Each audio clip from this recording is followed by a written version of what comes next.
스님은 학교 다녔어요? 아마 다녔던 것 같아요.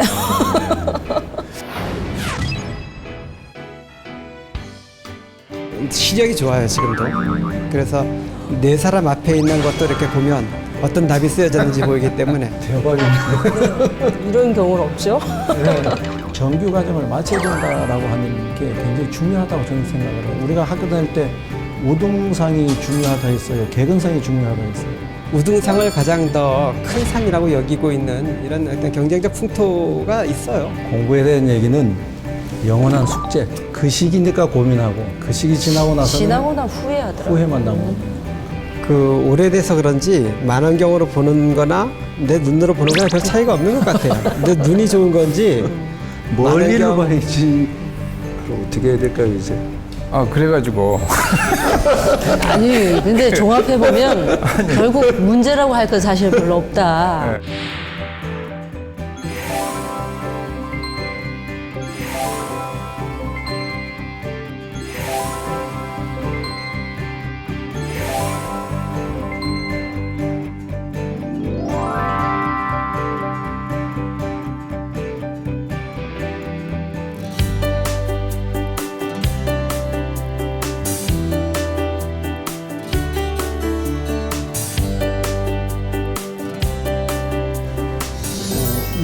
이 나무는 책이 열리는 나무인가요?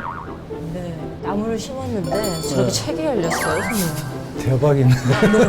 이런 경우는 없죠? 네. 아까 스님들도 뭐 책 하나 만져만져 하던데 혹시 뭐 마음에 드는 책? 와서 네. 그 이렇게 쭉 보다 보니까 이 책 있어요, 이 책. 이 책 왜 하필 할인이?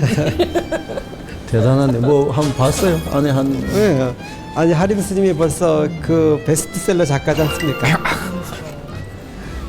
뭔 말씀을 골랐는데 한번 한번 아니 펴보세요. 약간 이렇게 보다가 네. 이게 눈이 잘 안 보여. 세상의 희망과 절망은 바깥에서 결정하는 것이 아니라 내가 세상을 보는 방식에 의해 결정된다는 것을 느낍니다. 이렇게 쓰셨더라고요. 베스트셀러 작가다우시네. 그게 언제 쓴 거죠?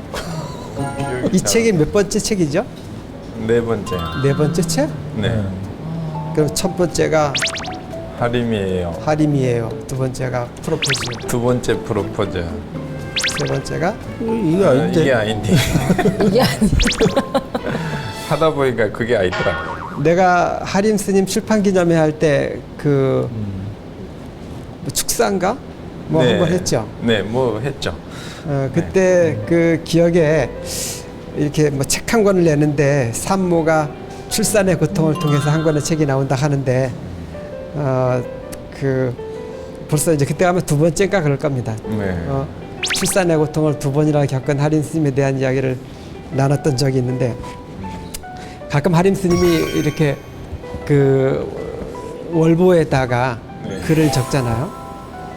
근데 참 이렇게 정말 지금의 하림 스님과 너무나 매칭이 잘 되는 겉은 허실실이고 겉은 허허롭고 속은 이제 잘 연결어 있는 단단한. 네, 맛있어요 그 글들이. 그렇게까지.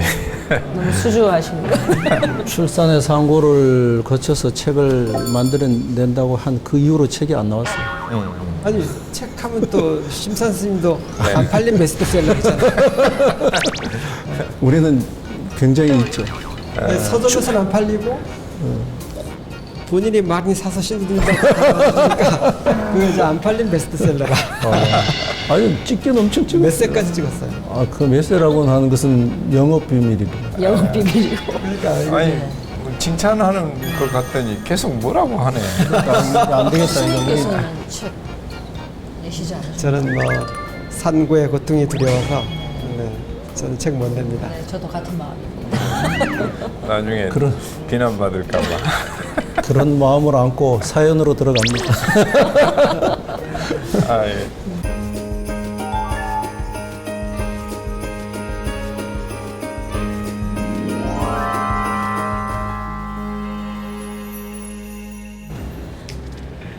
저는 고등학교 1학년 학생입니다. 요즘 전 살 맛이 안 나요. 아침에 눈 떠서 잠들 때까지 제 인생에는 공부밖에 없는 것 같아요. 물론 학생이니까 공부를 해야겠죠? 저도 공부를 잘하고 싶습니다. 하지만 대학 가는 게 인생의 전부도 아닌데 학교에서나 집에서는 좋은 대학에 못 가면 사회에서 살아남기 힘들다는 말씀을 자주 하십니다. 어른들의 말씀이 머리로는 이해가 되지만 막상 공부를 하려고 하면 내가 왜 공부를 해야지 싶습니다. 공부 말고는 특별히 잘하는 것도 없으니까. 그저 공부라도 해야 하는 걸까요? 스님들께서 보시기에 제 고민이 별거 아닐 수도 있지만 저는 심각해요. 스님, 잘 살려면 꼭 공부를 해야 하나요? 공부 잘해야 되나요, 지금? 만초 스님이 잘하다. 어쨌든 그 고등학생 나이에 참 사는 게 힘들다라는 소리를 들으니까 네. 답답하기도 하고 안타깝기도 하고 뭐 보통 우리가 그 전 나이 고등학생을 청춘이라고 하고 청춘은 마치 전 인생에 걸쳐서 꽃과 같은 나이지 않습니까? 꽃처럼 아름답고 꽃과 같은 향기를 풍겨야 될 저 나이에 사는 게 참 쉽지 않다라는 말을 들으니까 안타까운데 문득 들으면서 내가 저 나이 때 어땠을까라는 생각을 해요. 나 역시도 저 나이가 그렇게 정말 꽃과 같은 나이였고 진한 향기를 풍기던 그런 나이는 아니었었던 것 같아요. 나도 저 때 고민 많았고 낙서를 하면 뭐 죽음, 외로움, 슬픔 이런 단어가 많이 이렇게 낙서되어졌던 그런 기억이 있네요. 그래도 살아남아서 볼 수 있어서 다행입니다. 아마 다 똑같은 고통이 있었던 것 같아요. 그래도 다 살아남아 있잖아요. 스님은 학교 다녔어요? 아마 다녔던 것 같아요. 왜 그 학교 다녀야 되는지에 대한 고민을 저도 많이 했거든요. 네, 저도 그래도 다녔네요. 그래도 다녀야 되더라고요. 그래서 특히나 그 시험 공부할 때 저도 시험 강박증이 있었어요. 시험 준비를 딱 하게 되면은 며칠 전부터 떨리기 시작하는 거예요. 시험 칠 땐 특히나 뭔가 굉장히 불안감이 많이 생겼었는데 피할 수 없으면 즐겨라 하듯이 내가 공부했던 그런 문제가 나올까 기대하고 있는 거예요.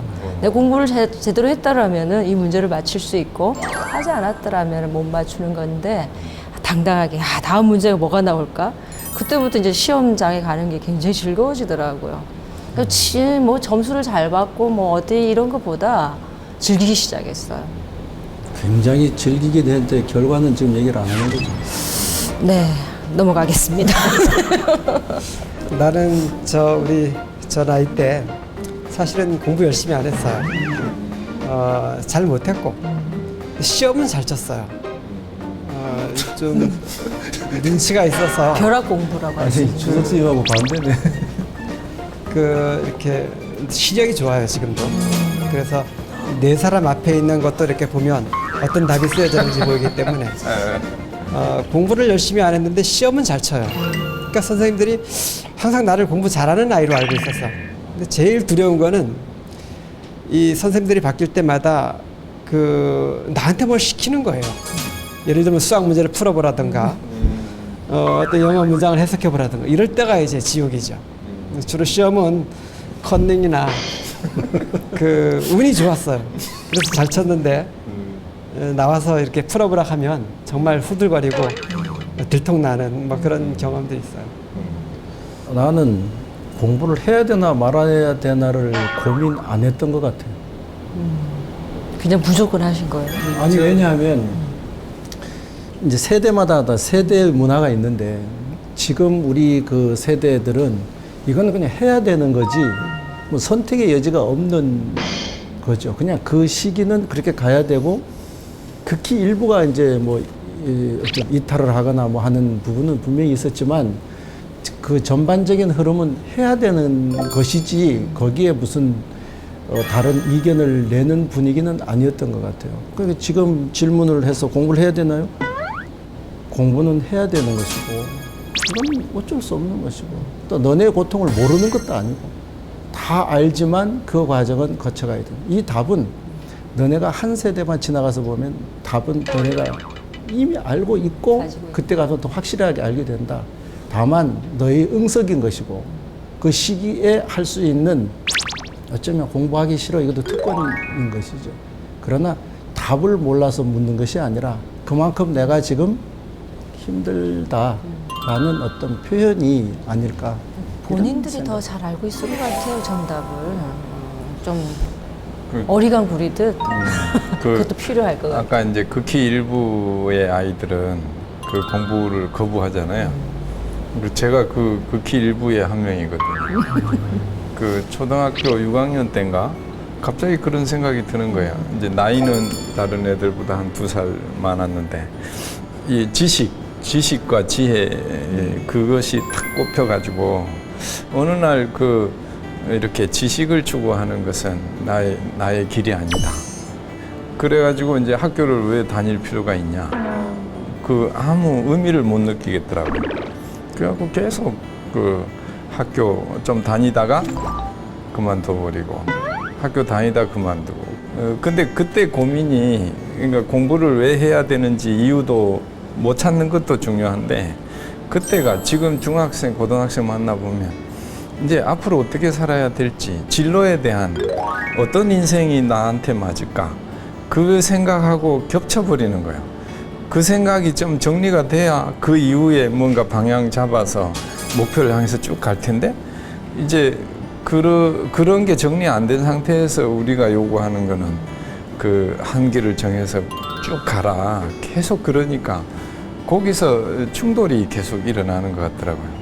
정규 과정을 마쳐야 된다라고 하는 게 굉장히 중요하다고 저는 생각을 해요. 우리가 학교 다닐 때 우등상이 중요하다 했어요. 개근상이 중요하다 했어요. 저는 상을 안 받아봐서 모르니까 저는 개근상이 중요하다고 생각해요. 우등상보다 개근상이 중요하다고 그 문화가 그랬단 말이죠. 왜 그런가 하면 그 과정도 하나의 공부고 굉장히 꼭 공부가 중요하다. 공부가 아니라 그렇죠. 시간을 맞춰서 가고 시간을 맞춰서 오는 이 훈련도 인생에 있어서는 굉장히 중요한 그리고 그 친구들과 함께 생활하는 그 학교 내에서의 사회성을 키워간다는 거 그게 굉장히 중요한 거더라고요. 고통받으면서 때로는 요즘에 뭐 왕따라든지 여러 가지 폭력, 학교 내 폭력 가지고 문제를 많이 삼는데 그런 일들이 지금에만 사실 있는 건 분명히 아닐 거예요. 지금은 더 많이 매스컴을 통해서 알려지고 이런 때문에 우리가 굉장히 많이 이제 가까이 접하게 되는데 그렇게 친구들하고 안 싸워보신 적 없으시잖아. 싸워보셨을 거. 나도 안 싸워봤는데. 아, 그러셨어요? 그래도 한 번쯤 싸워보셨을 것 같은데 그렇게 싸우면서 그렇게 또 상처받으면서 커가는데 저는 사실은 꼭 필요하다고 생각을 해요. 조금만 견디면 내가 받았던 상 중에는 우등상은 노트 5권, 개근상은 연필 2자루. 컨닝 잘하셨어요. 상으로 보자면 역시나 우리 사회가 아직까지도 우등상을 가장 더 큰 상이라고 여기고 있는 이런 어떤 경쟁적 풍토가 있어요.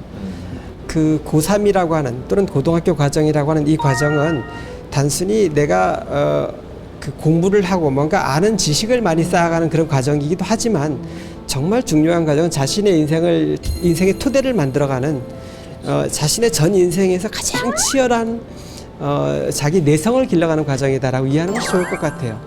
그렇지 않고 공부를 해나가는 과정이다 생각하니까 아주 힘들고 경쟁해야 되고 지치는데 이것이 자신의 인생에서 경험할 수 있는 가장 치열한 시간이다라고 여겼을 때는 이것은 이제 상대적인 그 과정이 아니라 절대적인 자신의 어떤 경주가 되는 거죠. 자신과 싸우는 경주가 되죠. 그렇게 되면 아무래도 좀 견디는데 도움이 되지 않을까 싶기는 해요. 근데 제가 듣고 있다 보니까요. 우리 거의 비슷한 이야기를 하는데 왜 만초스님이 하시면은 산문시처럼 느껴질까요? 참 아름답게 표현을 해주시는 것 같아요. 이 주제에 대해서 미리 네. 그 컨닝을 좀 해서 역시 컨닝이 통하는 건가요? 얼굴이 빨개지네. 바로 표가 나네 얼굴 색에서. 공부에 대한 얘기는 영원한 숙제. 그 시기니까 고민하고 그 시기 지나고 나서는 지나고 난 후회하더라고요. 후회만 남는 거예요. 그러니까 공부는 어쨌든 그때 해야 된다. 그 학생에게는 우리가 뭐 응원을 보내야 되지만 뭐 청춘이니까 아프다 뭐 하듯이 그 고등학생이기 때문에 공부가 얘기되는 것이지 그것만 지나가고 나면 남는 것은 후회밖에 없다. 지금 생각하니까 공부했던 중고등학교 때가 굉장히 그리울 때가 있어. 돌아가고 싶을 때가 있어. 너무 열심히 하지 마시고 그냥 그 놀면서 예. 공도 어떻게 됐든 아니 즐기면서 했다잖아요. 즐기면서. 그러니까 스님하고는 다르니까 이해가 안 돼요. 그러니까 다음 사연을 봐야 돼. 어쨌든 견디기만 잘해서 모든 건 지나간다. 졸업만 하면 그 전국에 그 공부하느라고 애쓰는 학생들 위해서 수험생들 또 위해서 박수 한번 보내줘야 될까? 네. 힘내시기 바랍니다. 다음 사연 볼까요? 스님 안녕하세요. 마음 공부를 하면서 의문이 생겨 스님들께 몇 가지 여쭈고 싶어서 음성 남깁니다. 부처님께서는 탐진치를 삼독이라 하시며 모든 욕심을 버리고 집착을 내려놓을 때 번뇌를 여일 수 있다고 하셨습니다. 그런데 사바세계를 사는 중생이 모든 욕심을 내려놓는 게 과연 가능할까? 그리고 그것이 옳은가 하는 의문이 생깁니다. 그렇다면 지금 저는 자영업을 하고 있는데 장사를 더 잘해야겠다는 생각마저도 버려야 하는 것인지요. 순간순간 유혹과 욕심의 경계에서 고민하게 됩니다.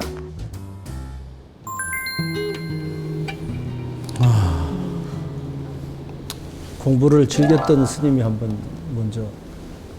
네. 근데 이 의욕과 욕심의 차이라고 하는데, 저는 이 무소유에 비해서 이게 대비해서 얘기를 한번 해본다면, 무소유라는 게 어떤 걸까요? 가졌을 때 집착하지 않는 것, 가지지 말라는 것이 아니라, 이게 사실은 의욕에서다, 뭐 욕망에서다, 이 하고자 할 욕자라는 건 사실 똑같은 거잖아. 근데 꼭 해야 되는 것이 어떤 것인지, 정말 욕망에서 내가 정말 욕심을 내어서 선택해야 되는 것인지, 아니면은 인간으로서 중생으로 삶을 살아가면서 꼭 해야 되는 것인지. 근데 사실은 가져야 되죠. 가져야지 사실은 베풀어 줄 수 있는 것이고, 부처님께서도 가지지 말라는 것이 아니라 다만 집착하지 말라는 것이었는데, 그게 어디 물질뿐이었겠어. 하는 모든 삶의 행위에서 다 포함되는 것인데, 네, 전혀 욕심 없으실 것 같은 만초스님. 나 쳐다보죠. 네, 이쪽으로 자꾸 쳐다보게 되는데요. 네. 욕심 많습니다. 욕심. 어, 좋은 욕심이시겠죠. 그 오래전에 제가 그 고등학교 학생들을 지도할 그런 기회가 있었는데, 그때 많이 들었던 질문이, 욕망을 버리라고 하는데 욕망이 있어야 성장하지 않습니까? 욕망이 있어야 우리가 좀 더 좋은 곳으로 변화해 가지 않습니까? 라는 그런 질문을 듣고 그때 상당히 당황했었어요. 매번 그 교리를 이야기하면서 욕망으로부터 벗어나기 탐진치가 번뇌를 만들어내는 원인이다라고 말했는데, 그 학생이 욕망이 있어야만 먹고 싶은 것도 욕망이고, 더 성공하고 싶은 것도 욕망이고, 깨닫고 싶은 것도 욕망인데 왜 욕망을 버리라 합니까? 라는 질문을 듣고 상당히 당황했었는데, 아마 욕망과 그 소원, 우리 이렇게 이야기하지 않습니까? 지나친 어떤 집착을 우리 욕망이라고 하고, 현실에 깨어 있는 것을 우리 소원이라고 이렇게 이야기할 수도 있겠죠. 그래서 우리가 물질을 필요로 하고 있는 이유가 사실은 행복하고 싶어서 물질이 필요하지 않습니까? 성공, 발전, 이런 모든 것 다 행복하고 싶어서 그것이 필요한 것인데, 많은 경우 그 행복이라고 하는 이 주제는 사라지고 정말 그 욕망만 남아있는 경우들이 많죠. 일을 하다 보면 욕망 때문에 상처도 있고 욕망 때문에 자존심도 상하고 하면서 정작 그 우리한테 정말 중요하게 여겨야 될 행복이라고 하는 가치를 이렇게 무시해버리는 그런 일들이 많이 있어요. 그래서 자신이 하고 있는 이 행위가 지나친 집착 속에 있지 않는 일을 바라보는 것 굉장히 중요할 것 같아요. 저도 그 탐진치 뭐 하여튼 그런 얘기 많이 하잖아요. 그 어떤 게 욕심인지 아니면 의욕인지 동기인지 이런 게 이제 마음에서 구분이 잘 안 되는 거예요. 그래서 그냥 생각하기를, 이게 어떤 그 화가 나고 짜증이 나는 거는 탐심이고, 그것을 어떤 그런 마음을 냈을 때 어떤 그 연민의 마음, 어떤 자비의 마음, 이런 느낌이 들면 이거는 소원인 것 같다. 이제 그런 식으로 좀 생각을 하게 되더라고요. 아니요, 그냥 침 삼키는 시간이었어요. 필요하죠. 네, 그게 의욕입니까, 욕망입니까? 그 분석하려면 한 일주일 걸려요. 그 부처님 가르침, 또는 뭐 성경을 보거나 세상의 많은 그 성인들의 가르침을 보면 그분들의 가르침에서 그 가르쳐내고 있는 내용을 보면 욕망을 채우는 쪽으로 가르쳐주지 않아요. 그 팔만대장경이나 성경의 가르침이나 뭐 사서상경을 보더라도 욕망을 충족시키는 방법을 가르쳐주지는 않습니다. 다 욕망을 절제하는 방법을 지시하고 있는데 정말 절에 오는 분들, 교회 다니는 분들 또는 많은 종교를 갖는 분들의 바람은 사실은 욕망을 추구하기 위해서 시작하지 않습니까? 그래서 그 가르침, 그 성인들의 가르침이 진리라고 한다면 사실은 욕망으로부터 자유로운 것이 우리 행복으로 가는 길이죠. 근데도 우리가 그 관심 갖고 있고 길들여가고 있는 주제가 바로 세상의 욕망, 부유함, 어떤 뭐 자기 명예 이런 것에 관심을 갖고 심지어는 그것을 추구하기 위해서 절에 가고 교회도 가고 성당도 다니고 그러지 않습니까? 어쨌든 부처님이나 예수님은 그런 세상의 욕망, 세상의 집착들은 바로 너를 괴롭게 하는 것이 원인이다라고 가르쳐 주는데도 불구하고 실제 많은 사람들이 필요로 하는 것들은 세상의 욕망이에요. 그래서 우리를 보고 중생이라고 하는 거 아닌가 싶습니다. 그 욕망이 맛있는 것 같아요. 버릴 수 없는. 욕망은 반드시 그 반대적인 대가가 매혹이 필요하거든요. 괴로움이 따르는 되게 거죠. 불교대학에서 교재로 이제 쓰는 포교원에서 나온 그 교재를 통해서 보면 이제 욕망과 발언이라고 하는 것에 대한 설명을 하죠. 근데 이게 머리로 설명이 되는 것이지 가슴으로 와닿지가 않아요. 왜 그러냐 하면 단편적으로 이런 거예요. 욕망은 자기 자신만을 위한 어떤 의욕, 개념. 근데 이제 발언이라고 하는 것은 공공 내지는 타인, 많은 다른 사람을 위한 어떤 의욕. 이걸 발언이라고 얘기한다. 그런데 발언은 일단 일반 사람들에게 있어서 일단 제쳐놓는 거예요. 자기 자신의 문제로 돌아와서 남을 위하는 삶을 살자고 하는 것은 하나의 구호처럼 지금 느껴지고 있고 실제 내 삶 속에서 맞닥뜨려지고 받아들여지고 있는 문제는 어디까지가 욕심이고 어디까지가 욕심이 아니냐의 경계는 머리로는 얘기가 가능한데 실제 삶에서는 이거를 구분할 수가 없어요. 아까 그 학생이 물었다고 하는 것도 마찬가지예요. 그러니까 머리로는 설명이 돼요. 가슴으로는 경계가 뭐예요. 그러니까 우리가 결국 뭐죠? 궁색하게 이렇게 얘기하는 그래 그 마음의 끝이 나에게 머무르지 않고 많은 사람들과 더불어 할 때는 그게 발언이고 의욕이라고 할 수 있고 너 자신에게 머물러 있을 때는 우리가 이것을 단순한 욕심이라고 하지만 일단 자기 자신의 성숙을 통해서 다른 사람의 어떤 행복을 추구해 갈 수 있다는 측면에서 보면 사실 경계 짓기는 참 쉽지 않은 부분이다 이런 생각입니다. 결국 머물지 않는 마음이 아닐까 싶어요. 네.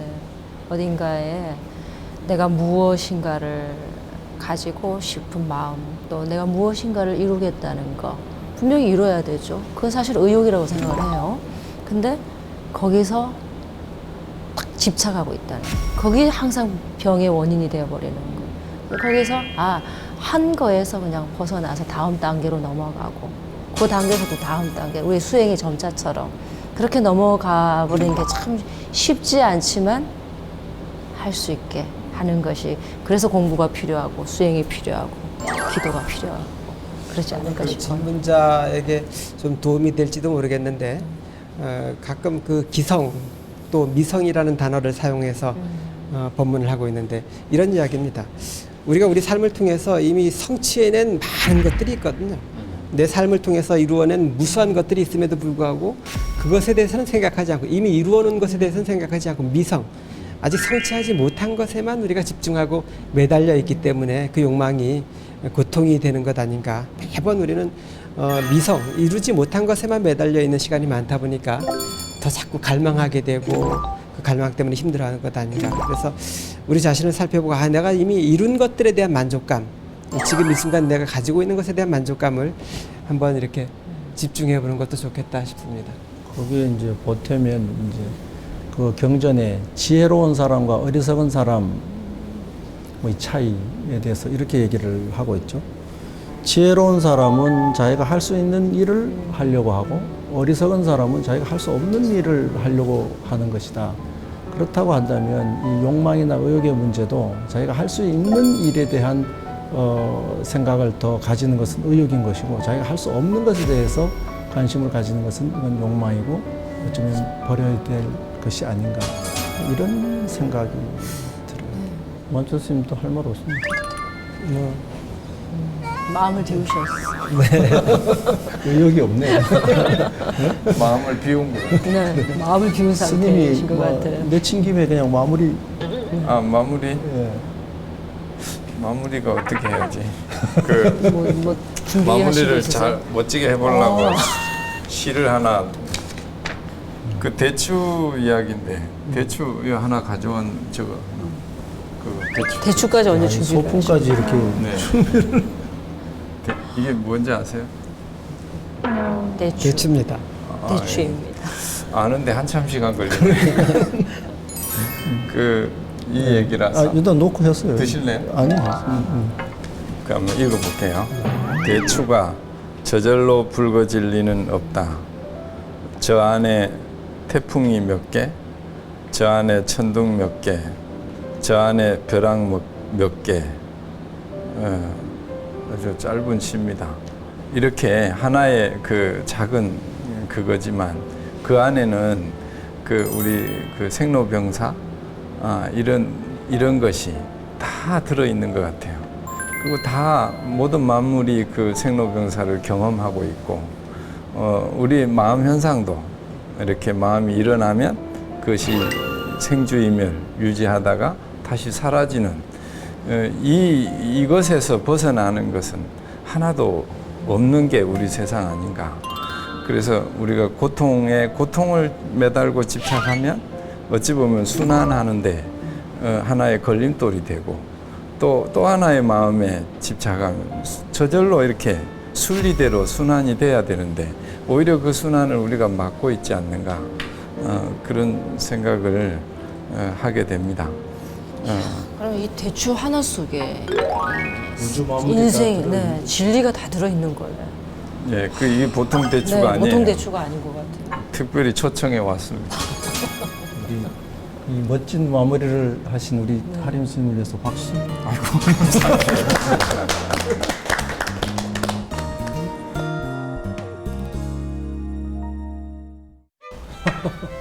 굉장히 이곳에 보니까 아주 뭐가 오래된 것 같고 옛날 그런 뭐 카메라, 자동차 좀 신기한 것들이 많아요. 이제 오래된 것 같은데요. 여기 와서 사실은 이제 뭐 만원경이야 자주 볼 기회가 있죠. 근데 이것도 그 오래돼서 그런지 만원경으로 보는 거나 내 눈으로 보는 거나 별 차이가 없는 것 같아요. 내 눈이 좋은 건지 멀리를 봐야지. 멀리 보는 거 아닌가? 만원경 성능이 떨어지는 건지 이 심선스님을 봤는데 안 보여요. 거꾸로 보는 건 아니죠?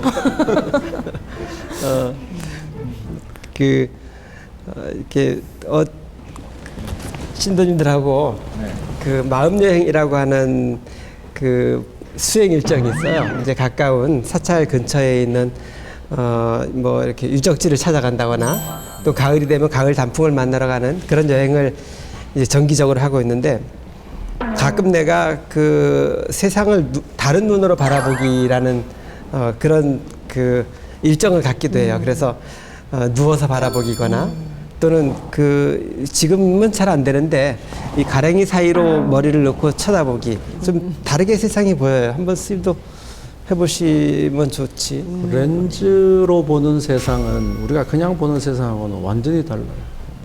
그 만춘 스님 그 얘기처럼 진짜 그 렌즈로 보는 세상은 그냥 우리가 일상으로 보던 거하고는 완전히 다른 것 같아요. 그러니까 거기 사진 찍는 사람들이 그 매력에 빠지는 거죠. 어찌 보면 그 작은 이 시선을 가지고 얼마든지 대상을 우리 마음대로 조정해서 이걸 만들어낼 수 있다는 거, 그건 대단히 위대한 일인 것 같아요. 눈으로 보는 거랑 완전히 다른 것 같아요. 제가 그 통도사에 이제 그 견학 수업을 정기적으로 하고 있는데, 뭐 대부분의 사찰들이 그렇지만 그 일주문을 들어가지 않습니까? 일주문을 들어가기 전에 반드시 신도님들을 이렇게 같이 세워놓고 일주문 밖에서 일주문 또는 사천왕문을 지켜보도록 하는데, 왜냐하면 그 사천왕문을 통과해서 바라보는 통도사의 풍경하고 사천왕문 바깥에서 사천왕문의 그 프레임을 통해서 바라보는 통도사의 풍경은 전혀 다른 느낌을 주게 되더라고요. 그래서 밑에서 우리 그 통도사를 만나기 위해서는 뭔가 호기심을 가지고 들어가자, 이런 느낌으로 이제 그 사천왕문 프레임 바깥에서 바라보기, 문틀 바깥에서 바라보기를 하는데, 그 정말 렌즈를 통해서 바라보는 세상은 다를 것 같아요. 그래요. 오늘 또 그런 렌즈와 같은 새로운 시선으로 편지 있습니까?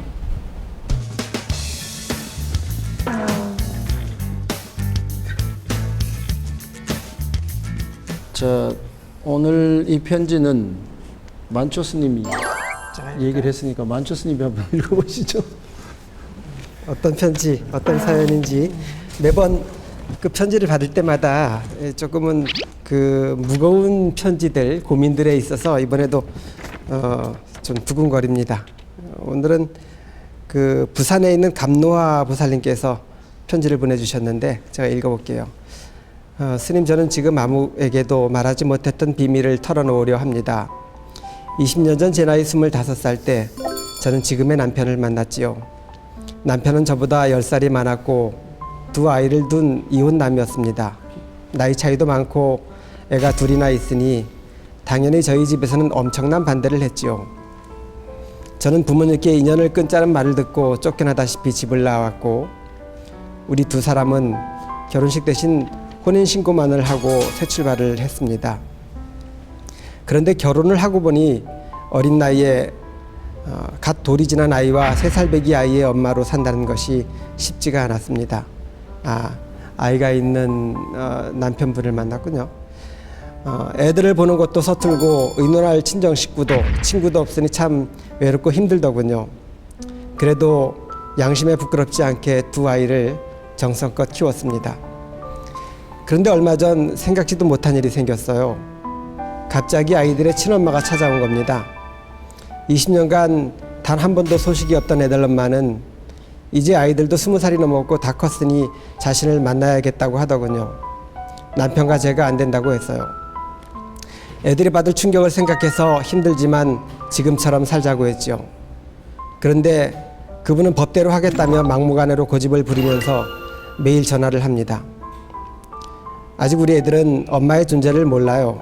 아이들에게는 친엄마인데 못 만나게 하는 건 나의 이기심이 아닌가 싶기도 하고, 또 한편으론 아이들이 겪을 혼란을 생각하면 너무 가슴이 아파서 어떻게 해야 할지 모르겠어요. 비록 내 배 아파서 낳은 아이들은 아니어도 두 아이는 분명 내 자식인데 우리 아이들을 잃을 것만 같아서 두렵습니다. 부산에서 감노화 보살님께서 정말 안타까운 사연을 보내주셨네요. 진짜 뭐 결혼도 안 하고 애도 안 나오고 스님들이 자꾸 애 뭐 이런 가족 관계를 얘기하니까 사실 좀 곤욕스러워요. 근데 그게 또 살아가는 전부더라고요. 우리가 고통이 없는 것이 없으니까. 경험은 없더라도 매번 그 신도님들을 만나서 접하는 또 문제이기도 하더라고요. 간접 경험을 엄청나게 하고 살아가고 있는 것 같아요. 만나게 해줘야 되냐 말아야 되냐 지금 그 문제잖아요. 그 보내주신 사연을 보면 감노화 보살님은 그 당신이 직접 낳은 아이는 아니지만 정말 당신의 친자식 이상으로 아주 정성껏 아이들을 길러서 이제 뭐 20살이 됐으면 근 20년 가까이를 길러왔지 않습니까? 이제 와서 이제 뭐 그 친엄마가 그냥 뭐 아이들을 한번 만나겠다 정도인지 아니면 좀 더 가깝게 만나서 그 아이와의 뭐 친자 관계를 주장하는 건지는 모르겠지만 엄마들은 그 내용을 알고 있지만 아이들은 전혀 모른다 하지 않습니까? 그래서 아이들의 갑작스런 그 받을 충격들, 모르고 있던 사실을 알게 되는 것을 통해서 받게 될 충격들 생각하면 정말 그 심각하게 받아들여야 할 그런 질문 같아요. 그런데 조금 더 현실적으로 생각해 보면 우리 감노아 불자님께서 아이들에게 질문을 해보는 것도 필요할 것 같아요. 이런 지금 감노아 불자님처럼 정말 친자식 이상으로 마음과 사랑을 다해서 키우셨기 때문에 이걸 뭐 감춘다고 이렇게 만나지 못하게 한다고 그게 해결되는 건 결코 아니거든요. 아이들과 이렇게 대화를 해보시면서 한번 만나게 해줄 수는 있는데 그 다음 선택은 이런 진심으로 키우셨기 때문에 분명 아이들이 알아줄 것 같아요. 제 주위에도 그런 경우를 많이 봤는데요. 차라리 이렇게 뭐 감춘다고 사실은 되는 것은 결코 아니더라고요. 조금은 소통해가면서 그렇게 해보는 것도 좋은 방법 중에 하나가 아닐까. 네, 저는 그런 생각이 들어요. 보니까 아주 그 엄마에 대해서 모를 정도면 아주 아기 때부터 키웠다는 얘기 같거든요. 근데 지금 현재 그 아이들이 그 정보를 모르고 있다는 것이 전 약간 걱정이 이제 이런 걸 통해서 혹시 알려지면 조금 문제가 생기지 않을까 뭐 그 부분이 약간 고민이긴 하고 이제 그러니까 자식을 그렇게 자기 그런 자식으로 믿고 아이도 그렇고 엄마와 자녀 관계로 20년을 넘게 컸는데 이제 그게 어찌 보면 그런 관계가 흔들리고 혼란스럽고 깨질까봐 불안한 거잖아요. 그 부모로서는 자식을 잃어버릴 수도 있다. 그런 공포감도 같이 있는 것 같거든요. 그래서 혼자 이 문제를 또는 뭐 남편하고 해결해 보려고 하는 것은 또 그 상대방이 또 그 어떤 뜻이 마음이 있을 거기 때문에 또 보고 싶어 하는 그래서 제 생각에 아이들이 이제는 성인이 됐기 때문에 그 아이들과 이렇게 진지하게 마음을 한번 나눌 때가 되지 않았을까? 아이들도 어른이기 때문에. 우리 요즘은 그 반려견들이 굉장히 많습니다. 강아지를 키우잖아요. 그 강아지가 예를 들어서 어떤 사고나 다른 일로 인해서 먼저 이제 죽게 되면 그것을 인해서 고통받는 그 사람들이 굉장히 많아요. 이건 사회 문제화 될 정도로 많다고요. 그럼 그 강아지를 낳은 게 아니잖아요. 기른 거잖아요. 정성을 다해서. 근데 하물며 사람인데 그 기른 정에 대한 그 마음 그거 굉장히 중요하다. 그렇죠. 동시에 낳았다라고 하는 것은 우리가 부모 자식의 인연을 생각을 하면 이건 진짜 뭐 많은 인연을 통해서 부모와 천륜이라고 할 정도로 부모와 자식의 인연이 되는데 이제 어느 정도 성인이 되고 했다면 이제는 이것을 열어서 꼭 어느 소유 이제는 법적으로 누구의 자식이라는 개념보다는 그렇죠. 한 인생을 놓고 볼 때 같이 공유할 수 있는 지혜가 필요하지 않을까 하는 생각이 들어요. 전 한 식구로 살았다라는 것이 우리 같이 밥을 먹었다는 얘기지 않습니까? 뭐 하루 이틀 한 해 두 해도 아니고 거의 20년 가까이라면은 키운 그 어머니의 마음 충분히 이해해 줄 것 같고요.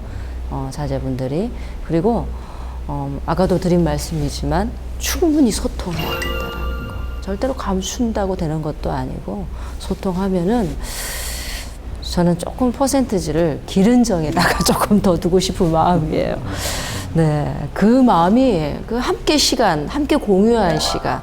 낳은 것도 10달 뱃속에서 낳아서 뭐 한두 살 키울 수도 있겠지만 그 몇십 년 동안의 그 함께한 시간들은 사실은 결코 무시할 수 없는 거거든요. 그래서 우리 감노아 보살님이 그렇게 많이 걱정하지 마시고 자제분들과 한번 대화를 나눠보는 것이 꼭 필요한 시간이 될 것 같아요. 실제로 우리 신도 중에 어려서 입양을 보냈어요. 그리고 거의 40몇 년 만에 이번에 찾아와서 만났어요. 40몇 년을 키워줬는데 그 아이의 마음속에는 존재의 자기 근원에 대한 부모 어머니에 대한 마음이 있었다는 거죠. 물론 지금 여기 경우는 그런 걸 모르니까 괜찮을 수도 있겠지만 그러나 나중에 이것을 열어서 하게 되면 이 성인이 된 이상은 모든 것이 다 어찌 보면 이해 가능한 부분이기 때문에 이것은 열어야 되고 그건 같다. 뭐 얼마를 키웠던 이런 문제가 아니다. 그리고 세상에는 좋은 관계를 가지고 살아가는 사람들도 많아요. 부모가 정상적으로 계셔도 또 양부모라고 해서 관계를 어떻게 형성하고 그 예를 다하는 사람들도 굉장히 많아요. 또 뭐 그런 확대해서 생각한다면 우리 스님들 같은 경우에도 이제 나중에 만나서 은사상자 어떤 그런 관계를 형성하는 것도 혈연 관계가 아니라고 해도 충분히 혈연 이상의 의미를 부여하니까 이제 이미 혈연이라고 하는 것과 키워준 것에 대한 것이 다 공존한다면 그 본인을 위해서도 나중에 안 밝혀졌을 때 본인이 알아서 만약에 이것이 밝혀진다면 더 큰 어떤 불신과 그런 배신감까지도 느낄 수 있겠죠. 어느 정도가 됐다면 오픈해서 그들과 함께 하는 것이 그것이 아마 소중한 일이 아닐까 이런 생각이 들어요. 두려워하지 마시고 일을 만들어 보셨으면 합니다. 참 살아가는 과정 속에서는 그런 하나의 일들이 절대절명의 어떤 상황이지만 인생을 한번 이렇게 좀 더 살고 보면 인생은 참 어찌 보면 절대절명처럼 절절한 일이기도 하지만 참 어떻게 보면 너무 허망한 일이기도 하고 생각했던 것만큼 그렇게 그 문제가 심각하지도 않다. 그렇다고 한다면 우리가 한번 큰 마음을 먹고 탁 열어버리면 진짜 우리가 백척간두의 진일보란 얘기가 있잖아요. 그런 심정으로 아마 이 문제를 탁 바라본다면 이 문제는 훨씬 더 아마 수월해지고. 여유롭고 편해지지 않을까 이런 생각이 들어요. 백척간두 진일보가 뭔 말이에요? 그거는 좋은 우리 말씀이세요. 저 고상한 만조 선생님한테 대답을 아, 그럴까요? 지금 편지를 보내주신 감로아보살님 경우도 그렇고 또 오늘 만났던 이제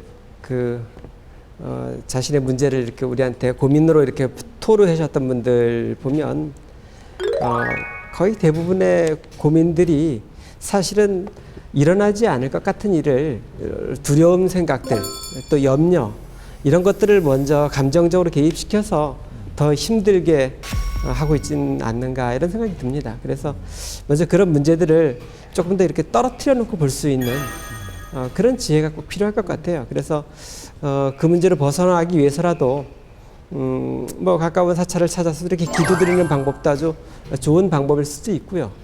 그 얘기를 지금 들으니까 우리가 경전에서 보면 그 앞을 보지 못하는 맹인이 길을 가다가 낭떠러지에서 탁 떨어지면서 나무 줄기를 잡잖아요. 벼랑 끝에 매달린 거 아니에요. 근데 실제로 이 길하고 밑에 길하고 발하고는 그냥 조금만 놓으면 그냥 편하게 서는데 거기에서 매달려서 바동바동 한다고 하는 그 경전의 비유처럼 지금 이 문제도 나은 정이니 기른 정이니 혹은 뭐 그 관계가 어떠니 저떠니 여러 가지 고민을 많이 하지만 하나만 탁 놔버리면 그냥 모든 것이 다 깨끗하게 정리가 되지 않을까. 아까 물에 빠졌다고 그랬잖아요. 물에 빠져도 그 1m도 안 되는 데서 키가 충분한데도 빠져 죽는 경우가 있대요. 그냥 그 자리 서면은 두려움 때문에. 네, 불안과 두려움 때문이죠. 어떻게 해야 될까요, 이제? 아, 그래가지고 아니, 근데 종합해보면 결국 문제라고 할 건 사실 별로 없다. 네. 어떤 마음가짐으로 그 문제와 부딪히느냐. 네. 네, 결국은 네, 가감하게 좀 얘기한다면 이겨내라. 그 이겨낼 뒤에 수 있다 이거죠. 제가 아직 할 얘기가 있다니까요. 네. 그래가지고 저는 이제 관세음보살 보문품에 그 관세음보살의 또 다른 이름이 그 두려움을 없애주는 이라고 나와 있거든요. 네. 그래서 우리가 불안과 걱정은 모든 생명의 근본이랍니다. 근본 감정이랍니다. 그게 없는 사람은 없고, 근데 늘 그렇진 않잖아요. 그걸 만날 때 어떻게 할 거냐. 그게 이제 관세음보살의 그 명호를 부르고 또 관세음보살의 그런 자비심을 이렇게 느끼고 거기에 한번 젖어보면 그 불안과 감정이라는 그 마음으로부터 우리가 좀 벗어나올 수 있다. 그래서 기도하는 의미가 있는 것 같아요. 관세음보살 기도하고 호탕하게 한번 웃고 세상 그냥 마음 편하게 살아가도록 네. 모든 불자님들이 뭐와 더불어서? 뭐와 더불어서? 모르겠어요. 세상과 더불어서. 불자들의 공익방송 BTN과 더불어서 역시 훌륭합니다.